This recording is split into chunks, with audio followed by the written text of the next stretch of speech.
Welcome back F11 members to the post-production video tutorials for issue 89, June 2019. So, from the Pentathlete series, photographing Kate French doing her fencing training. I've got this picture on the screen in front of me. Here you see on the left the raw straight out the camera, obviously in colour. Here we see on the right the black and white conversion I've done. Not a huge amount of work on this picture, but a few interesting little things. Of course, I've done the black and white conversion. I've also used the radial filter to just focus the attention where I want it in the picture. And I've very subtly added a bit of blur to the background in an effort to try and reduce the distracting elements in the background that I was battling with on this shoot. So let's go into Lightroom and work through it. And here we have the picture. And I shot it with the 85mm lens wide open at f1.2. Really lots of distraction in the background on this shoot, which I had no control over. And shooting at that super wide aperture has done a fair bit to reduce the distractions, but they're still there. Nevertheless, let's look at what I did to this shot first. So first thing I did was convert it to black and white, and here we've got this black and white control there, and I'm just going to apply my default settings here to add a touch of sharpening to the picture. And now I'm going to go into black and white. And there's the picture, and it's looking pretty good to start with, really. Look at that histogram. Couldn't have asked for a better histogram, a better range of tones there. And it's looking quite bright. I can't be doing with dark and dingy black and white pictures. I like to see detail. I like bright images. I really want rich blacks, but I've no time for muddy grey black and white pictures. So what am I going to do here? So as usual, I can't really do much to the black and the white points. My histogram tells me that immediately. First thing I'm going to do is just brighten up the picture even more, just a touch, and add a little bit of contrast. I'm going to use the tone curve there, that brightens it there, and now I'm going to pull back the toe a bit.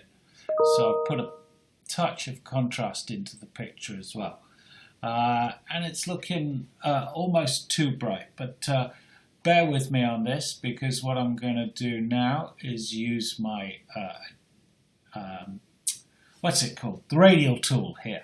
Okay, this circle here. So I'm now going to just select that, and then what I'm doing, it's yet another tool for selecting an area of the picture. And my what I'm doing is really trying to focus the viewer's attention to the main bit, which is here, Kate with her and her opponent looking, squaring up for another bout.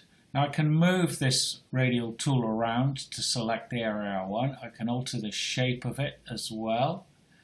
And what I'm going to do is select a tool, something like that there, and now come down here, you can see it says feather, and that's adjusting just how soft I want that edge to be. And then I can use the exposure here to darken down the periphery of the image, so that it's concentrating the attention in the middle on the fences themselves.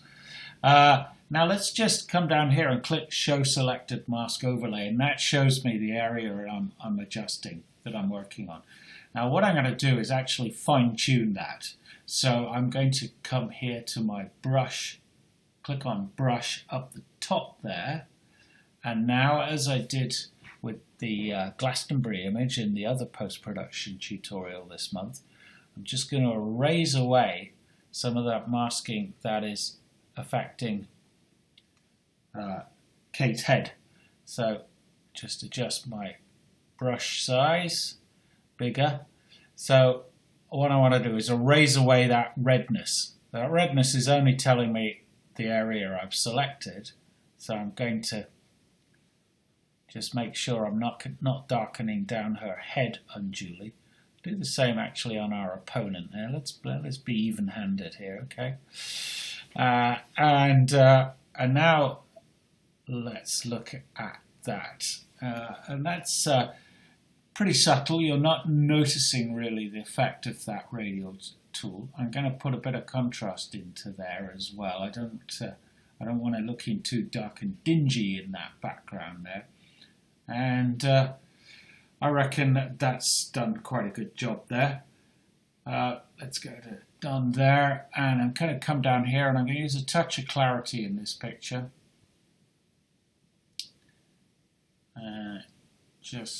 With black and white I tend to use clarity. I'm not so keen on it for colour work. And I reckon that picture's looking pretty good. I don't really need to do much more to it at all.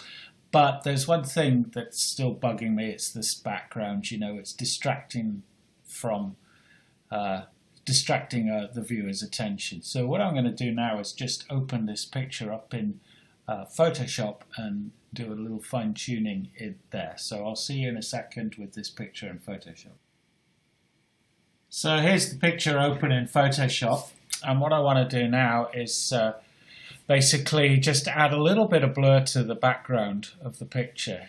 So first thing I'm going to do is, using my lasso tool, I'm just going to select the area of the image that is out of focus at the moment, the background really. I don't want to affect in any way the sharp image of Kate, and really I think the amount of blur on her opponent's about right. So it's really just this background area that I want to work on. Select that. And now I'm going to go up here and modify that selection by feathering it. So if I go select in the top bar there, come down here, modify, feather, and I've selected a feather radius of 100 pixels, okay? I do not want to tick that box, apply effects at canvas bounds. I want that effect to go all the way to the edge of the frame. So I click on OK there. And that's given me a soft edge across this transition here. Now if I come up here to the Filter tab on the top menu bar and come down here to Blur, I'm going to go to Gaussian blur, which I find the best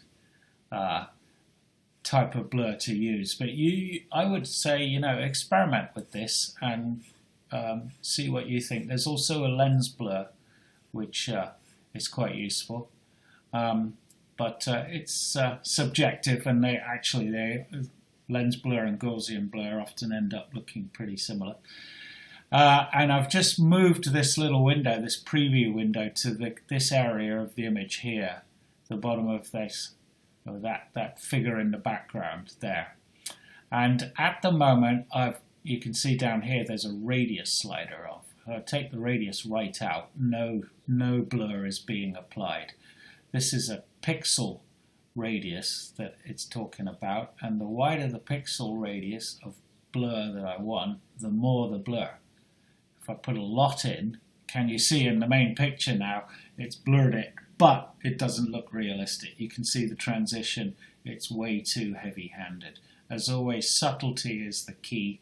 So I'm going to come back here, and my gut feeling is somewhere around about 15 pixels is going to be about right.